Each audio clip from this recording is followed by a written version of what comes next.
Hey guys, Lawrence back again here from Tech Country. And yes, a new PC build is here with the new Ryzen chipset.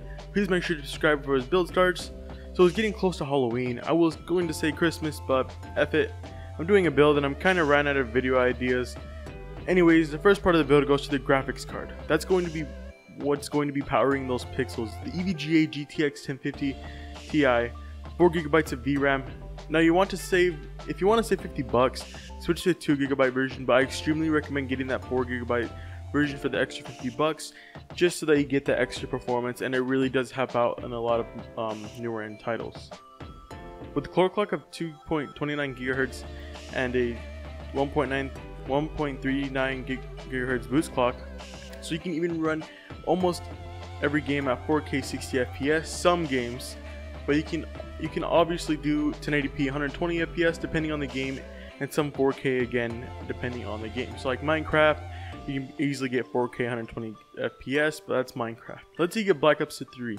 Black Ops 3 you could probably do 1080p, no problem, 60, maybe 80 FPS, and GTA 5 obviously you can run at 4K 30 FPS or 1080p 60 FPS. Now let's move on. The Dark Rock Pro 8GB chip or RAM is 2.6 of 4GB RAM, so DDR4 3000 MHz memory steals the show. Yes, ladies and gentlemen, DDR4 8 gigs of good enough for gaming and good enough to pick up PC chicks. Well, that's if she knows what RAM even is, which I do know quite a bit of few ladies that know what RAM is, so thank goodness for that. Now, 2 terabytes is a lot of storage. Well, all those games is gonna fill up slowly, yes, but it's gonna fill up. Us PC players don't like to delete anything. Literally, I will never delete a DLC. I'll never delete a game just in case. Also, it was on sale for $50, the same price as a regular 1 terabyte hard drive usually costs with the same performance. The hard drive we're going with is a Hitachi Desktop 2 terabyte 3.5 inch 72,000 RPM internal hard drive. Now let's go to what's going to be powering everything, and I don't mean by power as in like render power or like things like that. I mean like literally electricity. So the Corsair CXM 2015 450 watt 80 plus bronze certified semi-modular power supply, ATX power supply. Now you're probably wondering, what's a semi-modular power supply? Well, it's a power supply that has most cables off of the power supply except for the main cables like the 24 pin, the 4 pin CPU power, and the rest of the cables to plug in that you basically need. To put this on context, don't plug in what you don't need, and it also looks better since you don't have a bunch of loose and extra cables everywhere, especially in this build, so your setup is going to look nice and tidy. For the motherboard, we're going to the ASRock E320M HDV Micro ATX AM4 board. This is a small yet powerful motherboard. Yeah.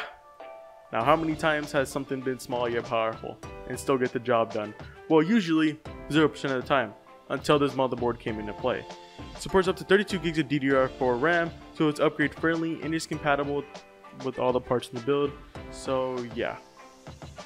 If you want to upgrade, you can upgrade 32 gigs, but I highly recommend if you're only going to do gaming, stay with 8 gigs, and if you want a little more performance and editing and everything like that, get 16 gigs, and I don't know why you'd want. If you're doing like renders like in Cinema 4D, or even renders in Blender or anything like that, I highly recommend 16 gigs of RAM. It really does help out a lot. Now let's get on to the star of the show, the AMD Ryzen 3 1200 3.1 GHz quad-core processor. With a freaking base clock of 3.1 GHz to a 3.4 max boost clock, this is a very powerful gaming CPU and also editing CPU. These 4 cores pack a punch when it comes to video production and of course gaming. This is a new AMD chip, finally almost rivaling and beating the Intel chipsets. Well, I guess that's the end of the video. What I mean by rivaling and beating some of the Intel chipsets is that Intel's been ahead of the game for a while, but Intel's always been the more expensive option, so obviously it's going to do better performance until Ryzen came in. Some Ryzen chips do defeat, a lot of Ryzen chips actually beat out my i5-4590, which honestly I'm not complaining. The i5-4590 is a great processor and certainly gets the job done for my needs. Now tell me what videos you guys want me to watch, what you guys want to watch next, and let me know what your PC consists of in the description.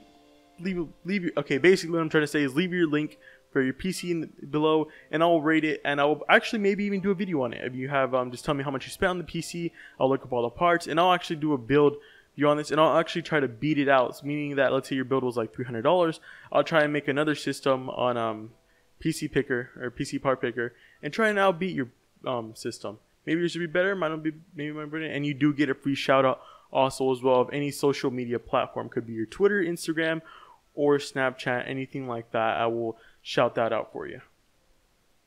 Hope you guys subscribe. Hope you guys enjoyed this video. Anyways, I am Tech Country and I am out.